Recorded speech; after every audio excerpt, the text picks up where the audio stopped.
sak fazabra koi ai di sak fazab sak fazay ma budi ma sak fazabane ma'am ado phun man la sham gang guliya kwa sisina ai video namina ba chat ba do ne kwa camera hai kwa bi do nangi video number chalu ba da nu bi kai na re ai emotional damn it pesa ke hampa nam manate adone saraboni bani saraboni kairaga kari iPhone ledger kaam tawlam edre nanau sundar ai ko nanau sundar bro happen set pasi rasi am le full support bro hai miriam no one hai ko ma ha che pung ama ni hasai da to pung baro di angang phok tum ki roi kamu ne nang ba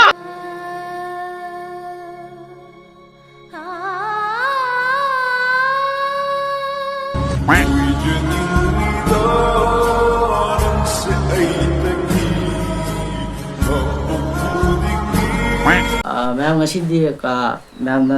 adi ma'am na te thongnau bandana na habira ko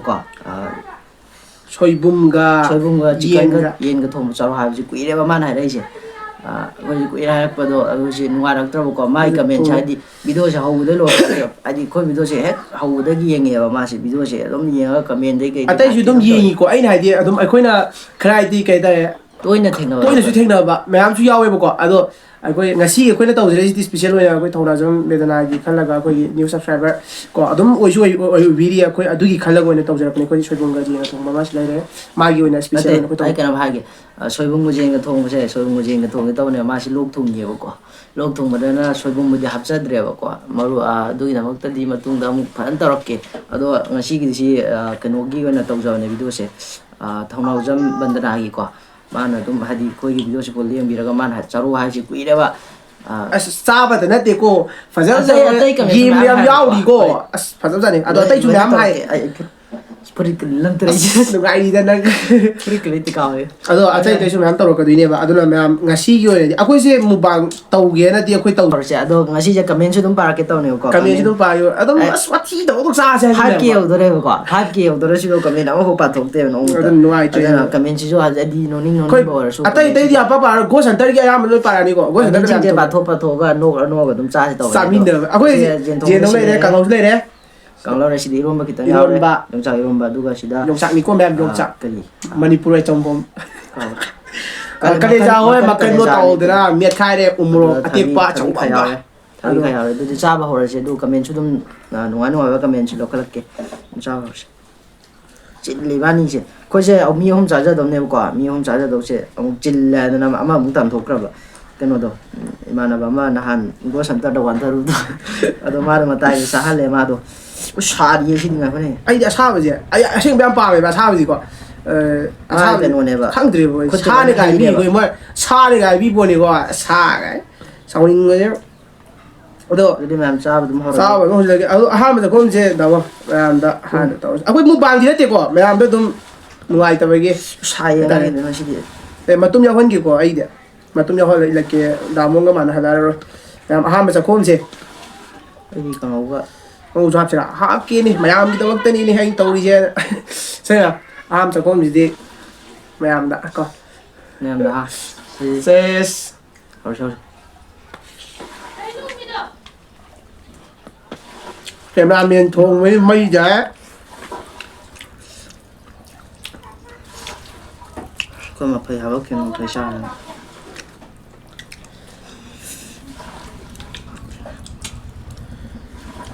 cameraman thì mà phải học đấy à quay khá kỳ vào quả tàu cái gì quay kỳ mong được chạp chạp đó ở đó tàu gì à đó mình làm hay bị đẹp quả nói giả xem mà tàu ra là từ cái tay cái tàu đây ăn tàu đẹp quả ở đó quay kỳ cái tay mình sẽ address riya thung am hay quả address riya thung am tụ đơn tiền quả mà hay bị đẹp bottle mà na kỳ đó đã khôi na lê pin ngay đó angova ama chale new subscriber da TV da TV di pak pani na phajana chawna uye hai moi je kano to uram ni ba mai na TV ka thoga IT YouTube te ki ka pa yeng lu yengam ni ba aseng ma thoe ko me aseng ma hai ge gu aseng ma dum thoe ꯑꯩꯈꯣꯏꯁꯨ ꯈꯪꯗꯦꯕ ꯑꯍꯥꯟꯕꯗꯗꯤ ꯐꯥꯒꯤꯒ ꯃꯥꯜꯂꯦꯕꯀꯣ ꯊꯣꯛꯑꯦꯕ ꯑꯁꯦꯡꯕ ꯑꯩꯅꯁꯨ ꯃꯌꯥꯝ ꯖꯨꯝ ꯇꯧꯔꯒ ꯌꯥꯝ ꯊꯥꯒꯠꯈꯤꯕꯗꯨꯅꯦꯕ ꯍꯥꯏ ꯏꯁꯤꯡ ꯂꯥꯛꯑꯝꯃꯤꯗꯣ ꯀꯩꯒꯤꯅꯣ ꯇꯣꯒꯥꯏꯗ ꯏꯁꯤꯡ ꯂꯥꯛꯑꯕꯩ ꯅꯪ ꯏꯁꯤꯡ ꯂꯥꯛꯑ ꯄꯨꯔꯛꯀꯗꯧꯒꯦ ꯑꯗꯣ ꯑꯗꯨꯒꯤꯗꯨꯗ ꯊꯥꯒꯠꯄꯗꯅꯦ ꯑꯩꯈꯣꯏ ꯀꯩꯝꯇ ꯈꯪꯗꯦꯕ ꯑꯗꯨ ꯑꯩꯅꯁꯨ ꯖꯨꯝ ꯇꯧꯁꯤꯟꯕꯅꯦꯕ ꯀꯩ ꯌꯥꯎꯔꯤꯅꯣ ꯈꯣꯠꯂꯤꯅꯣ ꯈꯪꯗꯦ ꯀꯃꯦꯟꯗ ꯍꯥꯏꯔꯛꯄꯗꯣ ꯑꯗꯨꯗꯩ ꯈꯪꯕꯅꯦꯕ ꯑꯩꯈꯣꯏꯁꯨ ꯍꯜꯂꯒ ꯌꯦꯡꯉꯒ ꯑꯗꯣ ꯔꯤꯌꯥꯠ ꯄ꯭ꯔꯣꯒꯥꯝꯗꯁꯨ ꯍꯥꯏꯕꯤꯔꯛꯑꯦ ꯑꯩꯈꯣꯏꯁꯨ ꯑꯗꯨ ꯑꯅꯤꯁꯨꯕ ꯑꯃꯨꯛ ꯊꯥꯒꯠꯄꯅꯦꯕ ꯚꯤꯗꯤꯑꯣꯗꯣ ꯑꯗꯨꯅ ꯃꯌꯥꯝꯅꯁꯨ ꯊꯥꯖꯕꯤꯌꯨ ꯒꯣꯜ ꯁꯦꯟꯇꯔ ꯍꯥꯏꯁꯦ ꯑꯩꯈꯣꯏꯁꯨ ꯉꯝꯗꯅ ꯆꯠꯄ ꯍꯥꯏꯁꯦ ꯏꯁꯥꯗ ꯀꯟꯐꯤꯗꯦꯟꯁ ꯑꯃꯒ ꯂꯩꯅ ꯃꯌꯥꯝꯒꯤ ꯊꯧꯒꯜ ꯇꯧꯔꯤꯅꯤ ꯁꯞꯄꯣꯔꯠꯁꯨ ꯃꯌꯥꯝ ꯄꯤꯕꯤꯕꯅꯤꯅ ꯃꯌꯥꯝꯅ ꯍꯥꯏꯕ ꯃꯐꯝꯗꯅꯦ ꯑꯩꯈꯣꯏꯅ ꯆꯠꯇꯣꯏꯁꯦ ꯍꯧꯖꯤꯛ ꯑꯗꯣ ꯑꯩꯈꯣꯏꯁꯦ ꯑꯉꯥꯡꯁꯨ ꯑꯣꯏꯔꯤ ꯑꯗꯨꯅ ꯄꯩꯁꯥꯁꯨ ꯂꯩꯇꯕ ꯆꯠꯅꯕ ꯒꯥꯔꯤ ꯅꯨꯡꯁꯦ ꯈꯔꯁꯨ ꯂꯩꯇꯕꯅꯤ나 ꯒꯥꯔꯤꯒꯤ ꯑꯋꯥꯕ ꯅꯪꯉꯛꯄꯁꯤꯗꯅꯦꯕ ꯆꯠꯅꯉꯥꯏꯁꯨ ꯂꯩꯇꯦ ꯇꯥꯃꯣꯁꯦ ꯃꯥꯟꯗꯦ ꯑꯩꯈꯣꯏꯗꯤ ꯍꯥꯏꯗꯨꯁꯨ ꯇꯣꯛꯁꯦꯕ ꯇꯥꯃꯣꯗꯤ ꯐꯖꯅ ꯆꯠꯅꯤꯡꯉꯦꯕ ꯃꯥꯁꯦ ꯆꯠꯅꯤꯡꯉꯁꯨ ꯎꯄꯥꯏ ꯂꯩꯇꯦ ꯂꯣꯏ ꯂꯩꯇꯕꯅꯤꯅ ꯒꯥꯔꯤꯁꯤ ꯂꯩꯔꯒꯗꯤ ꯊꯕꯛ ꯂꯣꯏ ꯊꯨꯡꯅꯗꯧꯅꯦꯕ ꯆꯠꯇ꯭ꯔꯦꯕ ꯃꯥꯁꯦ ꯅꯨꯡꯉꯥꯏꯇ꯭ꯔꯦꯕ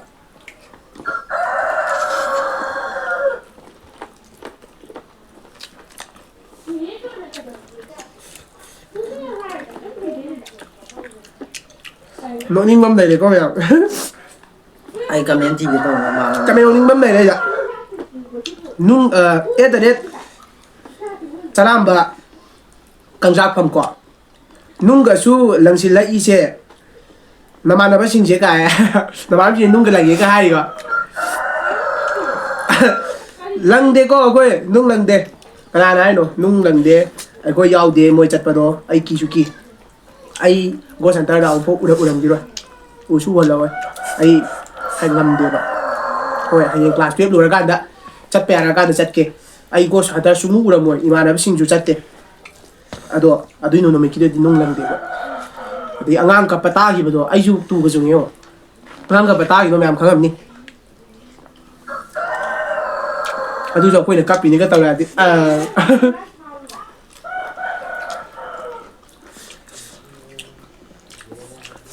ꯆꯂꯥꯝꯕ ꯀꯪꯖꯥꯐꯝꯀꯣ ꯑꯩꯈꯣꯏ ꯑꯩꯁꯦ ꯐꯣꯟ ꯂꯥꯛꯁꯤꯜꯂꯦ ꯄꯤꯊꯣꯛꯈ꯭ꯔꯦ ꯅꯪ ꯄꯥꯎ ꯏꯁꯩ ꯌꯥꯏ ꯑꯩꯈꯣꯏ ꯅꯨꯡ ꯂꯪꯅꯗꯦꯀꯣ ꯑꯩꯈꯣꯏ ꯑꯁꯦꯡꯕꯇꯅꯦ ꯇꯧꯁꯤ ꯅꯨꯡ ꯂꯪꯗꯦ ꯑꯗꯨꯒ ꯇꯥꯃꯣ ꯅꯪ ꯀꯥꯏꯅꯣ ꯑꯗꯒꯤ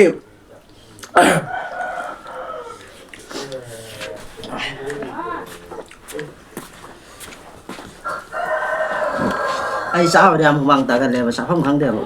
ꯄꯥꯏꯔꯛꯇ꯭ꯔꯣ ꯀꯃꯦꯟ ꯊꯤꯌꯨ ꯇꯥꯃꯣ ꯅꯨꯡꯉꯥꯏ ꯅꯨꯡꯉꯥꯏꯕ ꯄꯥꯁꯦ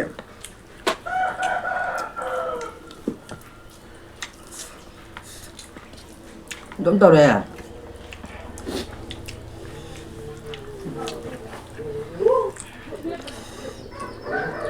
ꯑꯗꯒꯤ ꯌꯥꯝ ꯅꯣꯛꯅꯤꯡꯕ ꯑꯃꯁꯨ ꯌꯥꯝ ꯂꯥꯛꯑꯦꯕ ꯍꯧꯖꯤꯛ ꯁꯤꯁꯤꯅ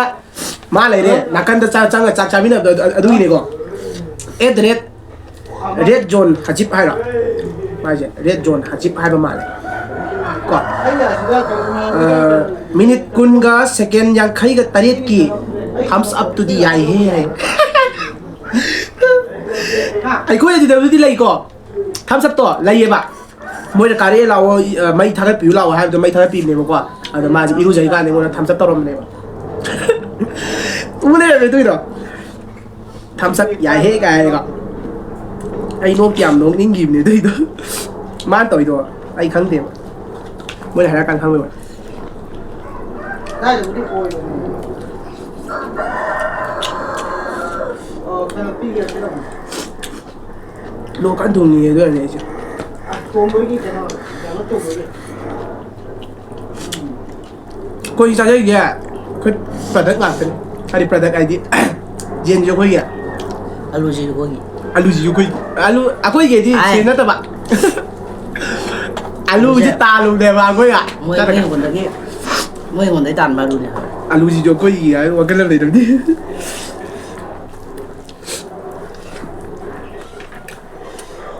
ꯅꯪꯅ ꯄꯥꯕ ꯇꯥꯅꯤꯡꯉꯝꯅꯤ ꯈꯤꯇ ꯄꯥꯕꯤꯌꯨ ꯀꯩꯗꯧꯔꯒꯦ ꯅꯪꯅ ꯑꯗꯨꯝ ꯉꯥꯡꯉꯤ ꯉꯁꯥꯏꯗꯤ ꯉꯥꯡꯉꯦ ꯈꯗꯥꯡꯗꯤ ꯑꯗꯨꯝ ꯊꯥꯗꯩꯑ ꯄꯥꯒꯦ ꯇꯧꯕꯅꯤ ꯅꯪ ꯈꯗꯥꯡ ꯁꯨꯡꯂꯩ ꯂꯦꯞꯇꯦ ꯄꯥꯔꯣ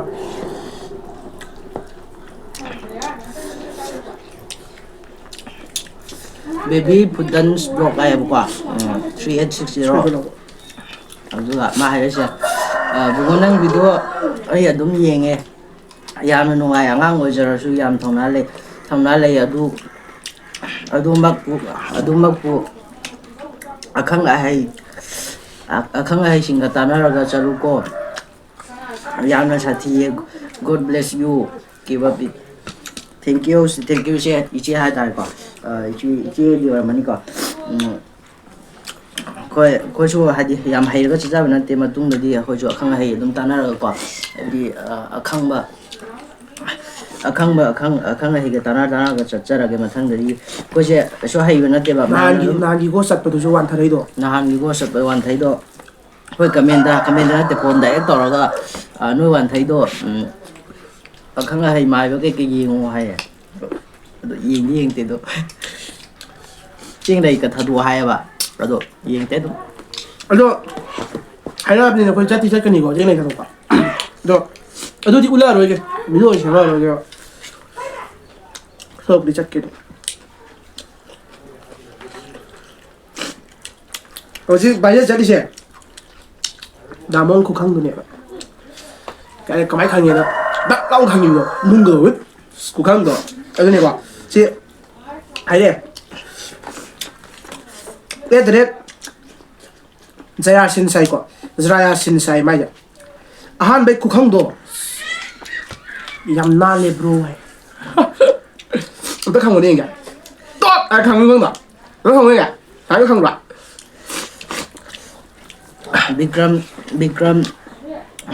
ꯕꯤꯀ꯭ꯔꯝ ꯖꯤꯔꯣ ꯃꯥꯏꯌꯦꯀꯣ ꯃꯥ ꯍꯥꯏꯁꯦ ꯄ꯭ꯔꯦꯡ ꯌꯥꯝ ꯍꯩꯀꯣ ꯄꯥꯔꯇꯤ ꯍꯥꯏ ꯀꯩꯅꯣꯒꯤꯗꯣ ꯈꯣꯡꯅꯥꯡ ꯃꯈꯣꯡ ꯆꯠꯄꯩꯗꯣ ꯑꯗꯨꯒꯤ ꯀꯃꯦꯟꯅꯦ ꯃꯥꯁꯤꯅ ꯇꯥꯃꯣ ꯄꯨꯛ ꯆꯥꯛꯑꯦ ꯑꯩ ꯄꯨꯛ ꯆꯥꯛꯄ ꯅꯠꯇꯦ ꯃꯣꯔꯣꯛꯁꯦ ꯁꯤꯅ ꯎꯃꯣꯔꯣꯛ ꯇꯪꯈꯥꯏ ꯑꯃ ꯃꯤꯅꯤꯠ ꯑꯁꯤꯗ ꯀꯩꯅꯣ ꯇꯧꯔꯝꯕꯗ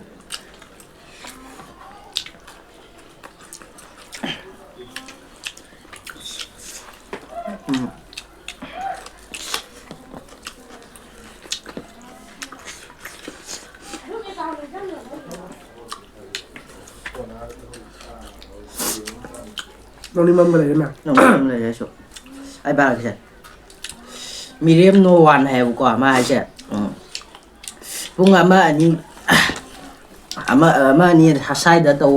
ꯇꯧ ꯄꯨꯡ ꯕꯥꯔꯣꯗꯨꯗꯤ ꯑꯉꯥꯡ ꯐꯥꯎ ꯇꯨꯝꯂꯝꯈꯤꯔꯣꯏ ꯑꯩꯈꯣꯏꯗꯤ ꯊꯦꯡꯅ ꯆꯠꯂꯤꯅꯦ ꯄꯨꯡ ꯕꯥꯔꯣꯁꯦ ꯄꯨꯡ ꯊꯦꯡꯉꯦ ꯍꯥꯏꯅ ꯆꯠꯂꯤꯅꯦ ꯑꯗꯣ ꯈꯪꯗꯦ ꯄꯨꯡ ꯑꯃ ꯑꯅꯤꯗ ꯑꯃꯨꯛ ꯆꯠꯂꯗꯤ ꯑꯩꯈꯣꯏ ꯁꯤꯕ ꯇꯥꯔꯦ ꯑꯗꯒꯤ ꯑꯃꯁꯨ ꯂꯩꯔꯦꯀꯣ ꯅꯅꯥꯎ ꯁꯨꯟꯗꯔ ꯍꯥꯏꯀꯣ ꯅꯅꯥꯎ ꯁꯨꯟꯗꯔ ꯕ꯭ꯔꯣ ꯍꯥꯄꯦꯟ ꯁꯦꯠꯄꯁꯤ ꯔꯥꯁꯤ ꯌꯥꯝ ꯂꯩ ꯐꯨꯜ ꯁꯞꯄꯣꯔꯠ ꯕ꯭ꯔꯣ ꯍꯥꯏ ꯍꯥꯄꯦꯟ ꯃꯥꯁꯇꯔꯅꯤꯀꯣ ꯑꯩꯔꯥ ꯃꯥ ꯑꯣꯏꯔꯝꯕꯁꯨ ꯌꯥꯏ ꯒꯦꯡꯒꯨꯂꯤ ꯑꯣꯏꯔꯝꯕꯁꯨ ꯌꯥꯏꯕꯀꯣ ꯀꯦꯃꯦꯟꯇꯔꯤꯗ ꯍꯥꯞꯄꯦꯟ ꯁꯦꯠꯄꯅꯦ ꯀꯦꯃꯦꯟꯇꯔꯤꯒꯤꯔꯥ ꯃꯥꯅꯦ ꯊꯦꯡꯉꯨꯅꯨ ꯑꯗꯨꯝ ꯅꯝꯃꯨ ꯀꯦꯃꯦꯟꯇꯔꯤꯗ ꯍꯥꯞꯄꯦꯟ ꯁꯦꯠꯄꯅꯦ ꯑꯩ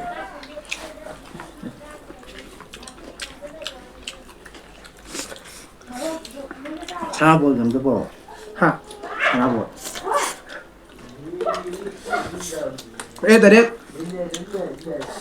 ꯀꯅꯥꯒꯨꯝꯕ ꯂꯥꯎꯔꯛꯇꯧ ꯃꯥꯟꯒꯦ ꯅꯤꯂꯤꯟꯗꯥꯁ ꯁꯨꯕꯚꯝ ꯍꯥꯏꯀꯣ ꯁꯅꯥꯕꯣꯟꯁꯤꯒ ꯅꯩꯔꯤꯌꯦ ꯀꯥꯏ ꯑꯩꯈꯣꯏ ꯁꯅꯥꯕꯣꯟꯖꯤꯁꯦ ꯗꯥꯎꯊꯣꯛꯄ ꯌꯥꯏꯑꯕ ꯑꯩꯈꯣꯏꯁꯦ ꯏꯃꯥ ꯏꯄꯥꯅꯗꯤ ꯌꯥꯗꯦꯕ ꯌꯥꯝ ꯂꯧꯊꯣꯛꯅꯤꯡꯉꯦ ꯑꯁ ꯚꯤꯗꯤꯑꯣ ꯅꯝꯃꯤꯁꯦ ꯑꯅꯪꯕ ꯉꯥꯛꯇꯅꯤꯀꯣ ꯄꯩꯁꯥ ꯀꯌꯥꯝ ꯄꯥꯏꯔ ꯅꯝꯕ ꯅꯠꯇꯦ ꯑꯗꯨꯅꯅꯦ ꯏꯕꯥꯅꯤ ꯁꯅꯥꯕꯣꯟꯁꯦ ꯀꯥꯏꯔꯒ ꯀꯔꯤ ꯑꯥꯏꯐꯣꯟ ꯂꯩꯁꯤꯔ ꯀꯥꯏꯅ ꯇꯧꯔꯝꯕꯅꯤ ꯁꯅꯥꯕꯣꯟ ꯉꯥꯛꯇ ꯉꯥꯏꯔꯦꯕ ꯀꯃꯦꯟꯁꯦ ꯁꯅꯥꯕꯣꯟꯗꯣ ꯂꯧꯊꯣꯛꯑꯦ ꯑꯗꯨꯗꯤ ꯍꯪꯅꯤꯡꯉꯦ ꯑꯗꯨꯝ ꯀꯃꯦꯟꯗꯣ ꯊꯤꯕꯗꯤ ꯐꯪꯗ꯭ꯔꯦꯕꯀꯣ ꯀꯃꯦꯟ ꯑꯃꯁꯨ ꯂꯥꯛꯈꯤꯕꯅꯦꯕ ꯃꯦꯗꯜ ꯑꯅꯤꯗꯨꯒ ꯍꯥꯏꯌꯦꯕꯀꯣ ꯀꯩꯅꯣ ꯑꯩꯅ ꯃꯦꯗꯜ ꯑꯅꯤ ꯍꯥꯏꯁꯦ ꯑꯗ ꯀꯨꯏꯅ ꯈꯜꯂꯦ ꯃꯦꯗꯜ ꯑꯅꯤ ꯍꯥꯏꯁꯤ ꯀꯩꯅꯣ ꯃꯦꯗꯜ ꯑꯅꯤ ꯍꯥꯏꯁꯤꯕꯣ ꯑꯗꯨꯒꯗꯤ ꯑꯩꯅ ꯈꯜꯂ ꯀꯥꯟꯗ ꯁꯅꯥ ꯑꯣꯏ ꯂꯩꯔꯝꯃꯦ ꯁꯅꯥ ꯑꯅꯤ ꯑꯣꯏ ꯂꯩꯔꯝꯃꯦꯕ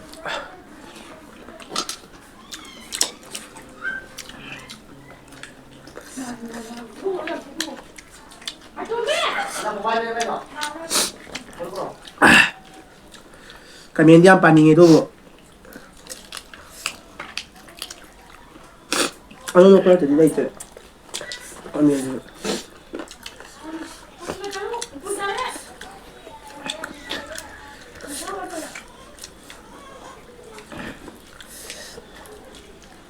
ꯑꯦꯂꯤꯅꯥ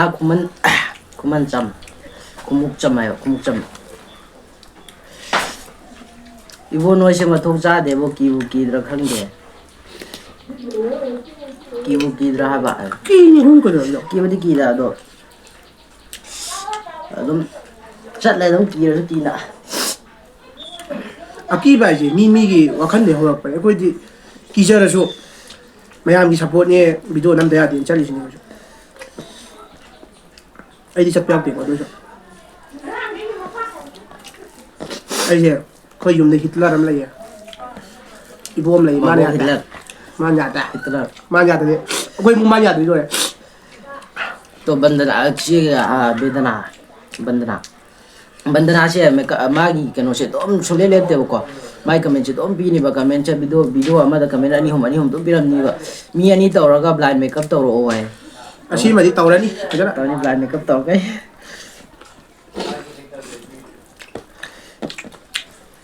blind makeup se a khoi mi ma di manga nami dana karam baga blind makeup tawon ni nge yo ma ru comment so yo ma ga ka taw ga bra saman de ho ipu ho moi taw dri ba ko do ma ha bi ro comment khwa de nong ning bam bar ko ma la sham gang ku ya kwa si na ai video na mina ba chat ba do ne kwa camera he kwa bi do nangi video number chalu ba da nu bi kai na re ai aseng bara aseng bara di kan sing taw kan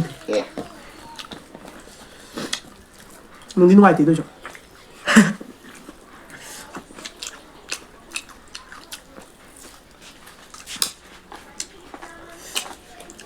hayang de di pung ama na mo full support ha ko romok ay ko romok hayang de di pung ama na mo ay video sa pun naman iri ko gising ga okay lam din no kai no mang re Pero ha mandalan mo rang themai ko ai ni jaw mo ro no mai themai sa game na mi ba mà đây chỉ cây làm thế này làm chỉ có hai nhiều của khối video sẽ làm cái tiếng gì đó comment cái tiếng đó mà hai lại rồi khối làm sẽ Bishnupur đấy này Bishnupur là châu đó Bishnupur thì mà nó chân là na sau si dang pa khang na da ban na chaw wai Bishnupur area ai thi dum khang ni Bishnupur area am la pa na chaw wai dum parking me al lai ga ne ba dum chaw pa dum ya ram sa ko je go center dum chat ro ba ka ram taw re da ko je aseng bai di comedy video nam ja gen taw ya dre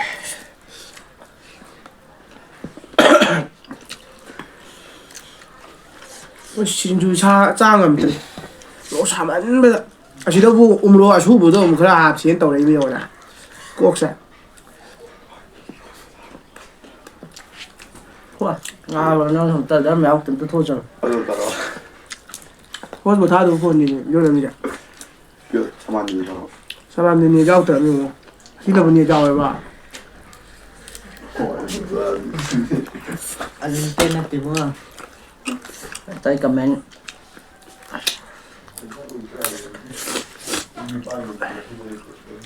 cái lầm đấy nó bạc đấy comment khất tuổi nó làm cái comment này có vai chả cái lầm đấy nó chỉ cũng hai rồi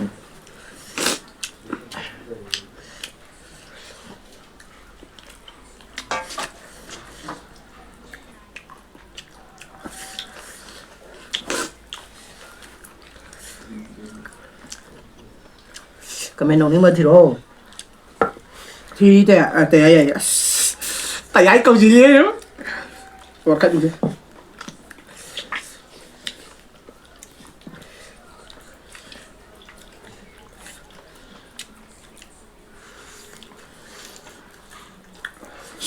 yam nung si bam si auri address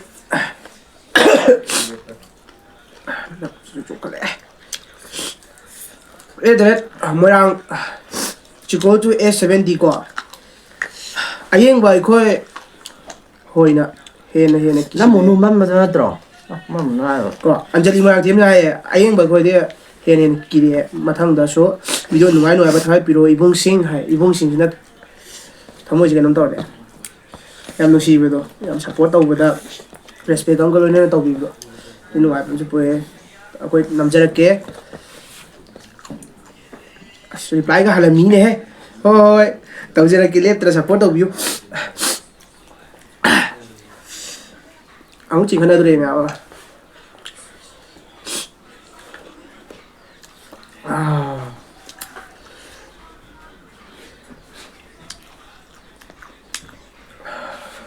comment nama text saya buka mai username cha aduga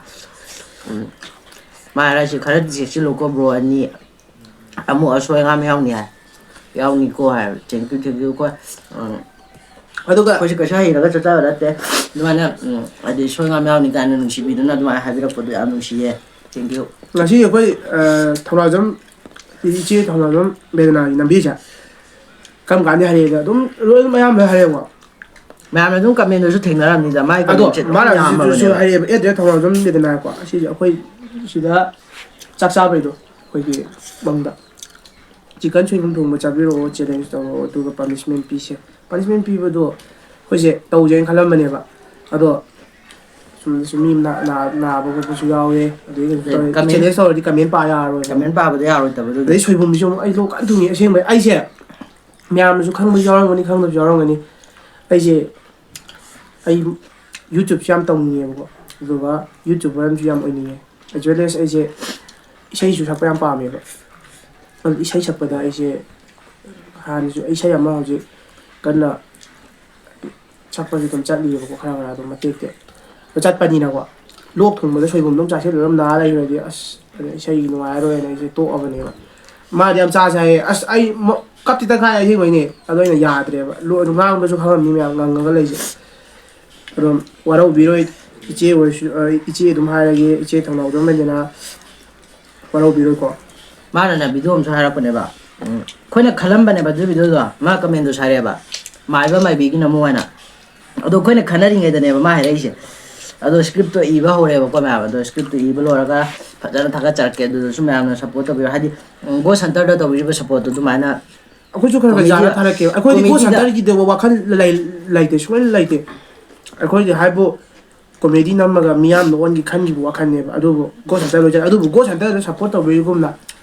ko comedy nama ki khara ka to bi ba comedy show namak ke do ma su dum go center da to bi ba support to mana num comedy da su to bi yo ko dum go center su dum namak ke ma ko jom da ma pham la sira te chat pa go center ai ma pham are ni wa lo chale wo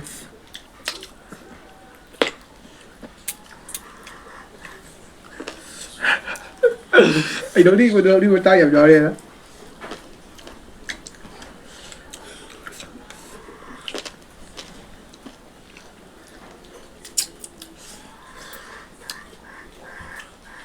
giảm độ đinh bao mình dùng phẳng lẽ bà thay á mà chỉ đi cái film kia này qua film kia one film kia ai ai qua username sa mà đây sẽ tum mi ro ma gì ai ba one thao đó không làm một gì tum mi rồi bro mai tum mà nát thế one thao đi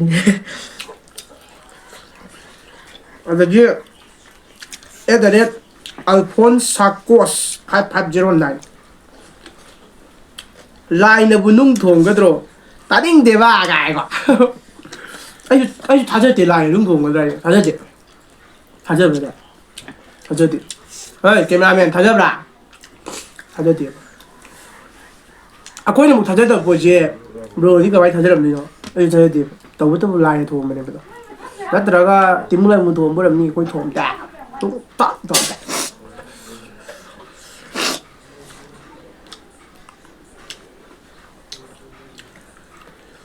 nung dang bu su yaw ri ni maning dai on thok pani da taw ri se Daniel Arch Daniel Arch ko Warren bam sana tumbi Warren bam sana ai ko new subscriber full support now hai thank you yamba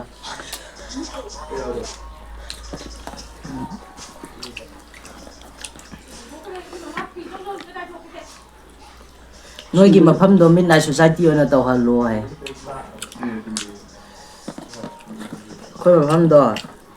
ko na di ka mai na mafam lai la o bu de hai be do ko na taw lo ai ko bu di ka mai taw ni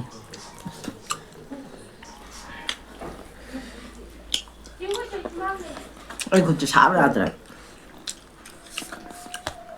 이번에는 다른 발로 좀 하고 이거 좀 먹어 Anh một lục bài ra từ của chừng 16 nữa rồi.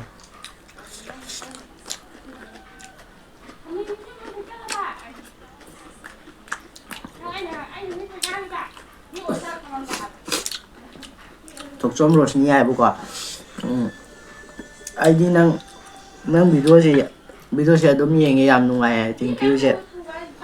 mà tung được sẽ đúngคนเราก็มีวิดีโอนำมาก็ได้สุดฟานาโกสันเตอร์แล้วตัววิดีโอสปอร์ตมาแล้วตุ้มตัววิวให้เจนี่ไงดิก็ดิแต่เช่นโกสันเตอร์จะเกี่ยงทอกปนัดเดียร์ก็มีวิดีโอนำจากการทอกปนัดโกสันเตอร์เสียมูลนิธิจะลุกได้โกสันเตอร์จะโอ้ตายเลย น้องคิดว่านี่ก็เห็นตัวใหญ่ยังไงรู้ไม่เทียนจุดเอา จีนทงก็การอะไรรวมซาดุริก จุดมี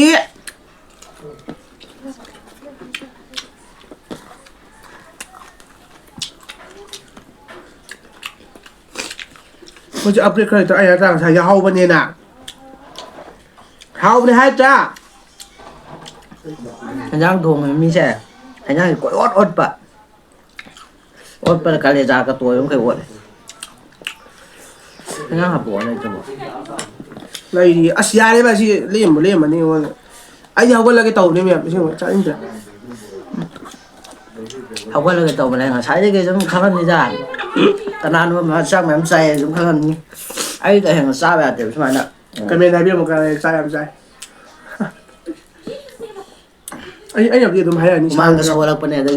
ชาก็ชาวก็ไปตรง xa về đây hạt tiểu vậy thì mà này thì xa lạc bên này mà rôm xa với khuôn mà rôm xa bên này bia này xa em tẹt xa bên này comment bao sẽ comment bao sẽ comment là tên gì มาสิที่กันนี่ได้ตรง xin vô cái thằng nàyตัวดรกิสิตัวชงบันดานาชงแล้วมั้ยตัวเบดนาแล้วบันดานามันบันดานาปาตูทักลุยอะตัวที่ปาตูทักละรอฉัน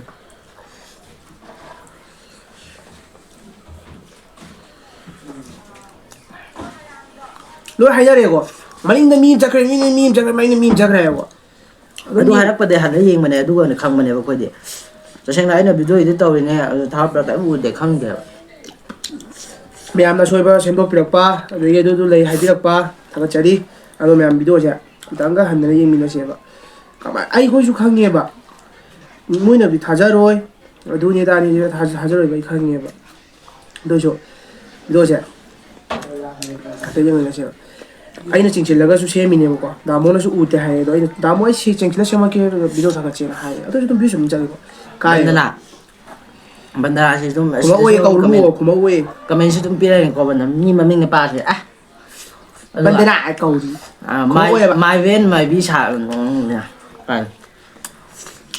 ชาบกี้ไม่เว้นไม่วิชาบกี้วิดีโอนั้นมันก็ถักเราเปิดได้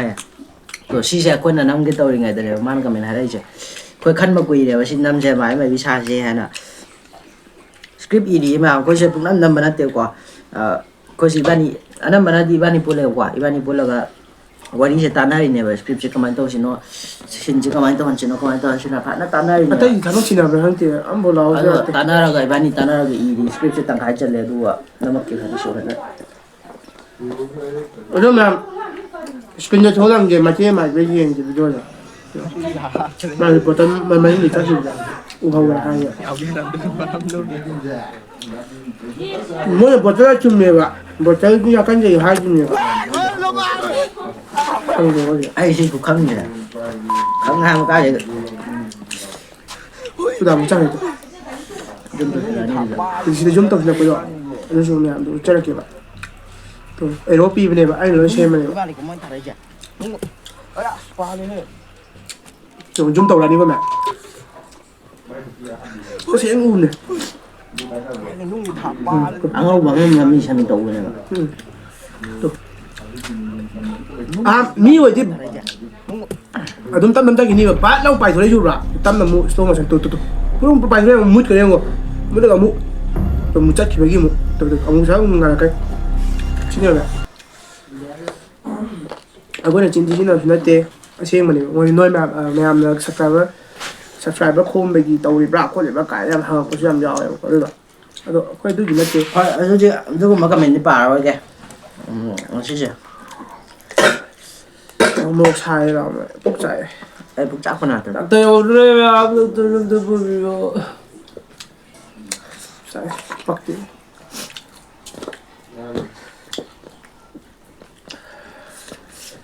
ꯏꯕꯨꯡꯉꯣ ꯌꯥꯝ ꯇꯧꯋꯦ ꯏꯕꯨꯡꯉꯣ ꯅꯣꯏꯅ ꯇꯧꯔꯤꯗꯣ ꯌꯥꯝꯅ ꯆꯥꯎꯈꯠꯇ꯭ꯔꯦ Jackson ꯂꯥꯏꯁ꯭ꯔꯝ surgery ꯑꯝꯇ ꯇꯧꯁꯤ ꯇꯥꯃꯣ ꯍꯥꯏ ꯇꯧꯔꯛꯑꯅꯤ ꯇꯧꯁꯦ ꯅꯪ ꯃꯊꯪꯒꯤ ꯂꯨꯛꯁ ꯑꯃꯨꯛ ꯍꯥꯏꯐꯦꯠ ꯌꯦꯡꯉꯣ ꯅꯪ ꯊꯥꯒꯠꯂꯛꯀꯦ ꯈꯔ ꯃꯨꯕꯗꯣ ꯉꯧꯅꯕ ꯑꯝꯇꯪ ꯇꯧꯊꯣꯛꯁꯤ ꯐꯖꯃꯟꯗꯦ ꯅꯪꯁꯨ ꯃꯤ ꯃꯣꯏ ꯁꯥꯏ ꯇꯥꯔꯗꯤ ꯋꯥꯏꯔꯅꯤ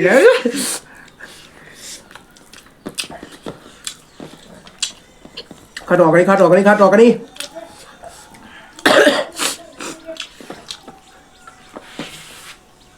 ꯊꯕꯤ ꯑꯣꯏꯅ ꯆꯥꯔꯦ ꯁꯃꯥꯟ ꯏꯁꯤꯡ ꯂꯩꯇꯦ ꯏꯁꯤꯡ ꯈꯤꯇ ꯀꯟꯕꯤꯌꯣꯅ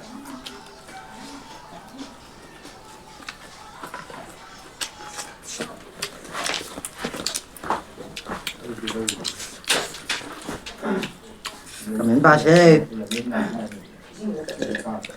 ꯑꯩ ꯈꯨꯠꯁꯦ ꯁꯥꯕꯅ ꯌꯥꯗ꯭ꯔꯦ ꯃꯌꯥꯝ ꯆꯥꯐꯝ ꯈꯪꯗ꯭ꯔꯦ ꯑꯩꯁꯨ ꯁꯥꯏꯌꯦ ꯎꯃꯣꯔꯣꯛ ꯃꯦꯠꯂꯨꯕꯅꯤꯅ ꯑꯩ ꯈꯨꯠꯁꯦ ꯁ꯭ꯀꯤꯟ ꯄꯥꯕ ꯍꯥꯏꯗꯣ ꯑꯗꯨ ꯇꯧꯕꯅꯦꯕ ꯃꯣꯔꯣꯛ ꯄꯥ ꯌꯥꯗꯦꯕ ꯑꯩ ꯈꯨꯠ ꯑꯗꯨꯝ ꯁꯥꯏ ꯒꯤꯇꯥ ꯂꯥꯏꯁ꯭ꯔꯝ ꯗꯥꯃꯣ ꯑꯩꯅ ꯏꯍꯥꯟ ꯍꯥꯜꯂꯦꯀꯣ ꯌꯦꯡꯕ ꯏꯍꯥꯟ ꯍꯥꯟꯅ ꯌꯦꯡꯕꯅꯦ ꯁꯤ ꯏꯅꯥꯎ ꯑꯃꯅ ꯄꯥꯏꯕꯅꯦꯕꯀꯣ ꯃꯃꯥꯒꯤ ꯐꯣꯟꯅꯦ ꯏꯅꯥꯎ ꯑꯃꯅ ꯄꯥꯏꯕꯅꯦ ꯑꯗꯨꯝ ꯍꯥꯏꯗꯤ ꯑꯩꯈꯣꯏ ꯚꯤꯗꯤꯑꯣꯁꯦ ꯊꯥꯒꯠꯄꯒ ꯃꯥꯅ ꯑꯗꯨꯝ ꯍꯥꯟꯅ ꯌꯦꯡꯕꯅꯦ ꯃꯥꯅ ꯍꯥꯏꯔꯛꯏꯁꯦ ꯅꯦꯛꯁ ꯆꯦꯂꯦꯟꯖ ꯇꯧꯕꯤꯌꯨ ꯍꯥꯏ ꯆꯦꯂꯦꯟꯖꯇꯤ ꯇꯧꯔꯔꯣꯏꯒꯦꯗ ꯀꯥꯏꯗꯅ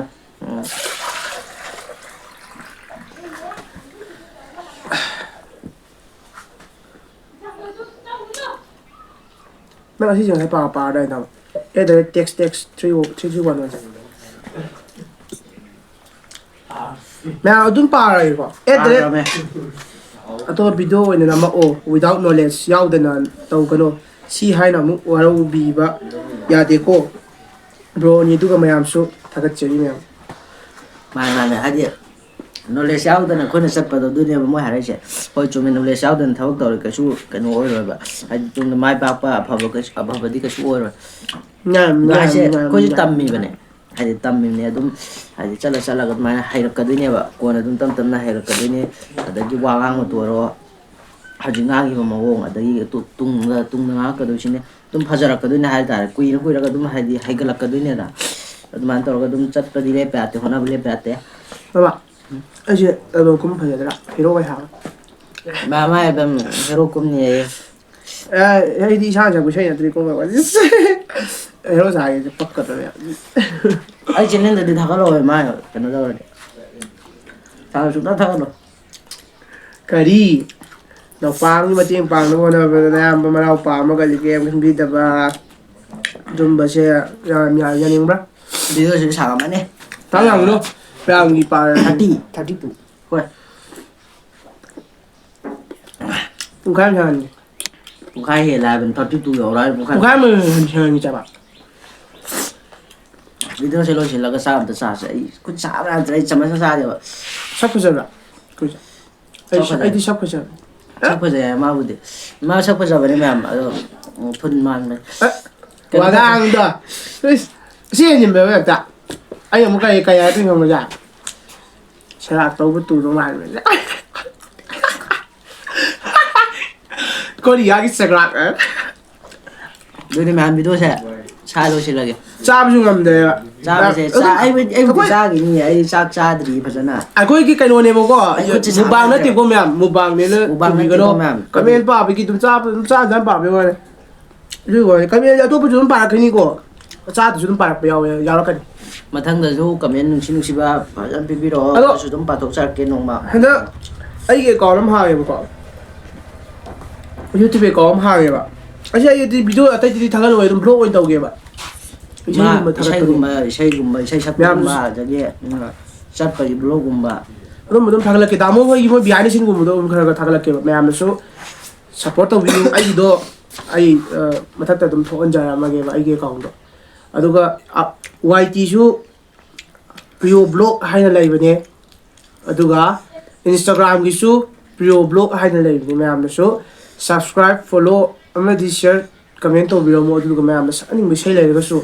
ꯃꯌꯥꯝꯇ ꯑꯗꯨꯝ ꯍꯥꯏꯕꯤꯔꯛꯑꯣ ꯃꯌꯥꯝꯁꯨ ꯑꯗꯨꯝ ꯁꯞꯄꯣꯔꯠ ꯇꯧꯕꯤꯌꯣꯅ ꯆꯪꯕꯤꯔꯣ ꯑꯗꯨꯒ ꯏꯁꯩ ꯑꯣꯏꯁꯨ ꯍꯥꯏꯗꯤ ꯃꯌꯥꯝ ꯇꯥꯅꯤꯡꯕ ꯏꯁꯩꯗꯣ ꯑꯗꯨꯝ ꯈꯟꯕꯤꯌꯣ ꯃꯥ ꯑꯗꯨꯝ ꯁꯛꯆꯔꯛꯀꯅꯤ ꯑꯩꯁꯨ ꯗꯥꯃꯣꯡꯗ ꯈꯔ ꯐ꯭ꯂꯥꯁ ꯇꯧꯕꯤꯌꯣ ꯍꯥꯏꯕꯤꯕꯅꯦꯕ ꯑꯩꯗꯣ ꯁꯕꯁꯀ꯭ꯔꯥꯏꯕꯔꯗꯣ ꯃꯥꯅ ꯈꯔ ꯌꯥꯝꯅ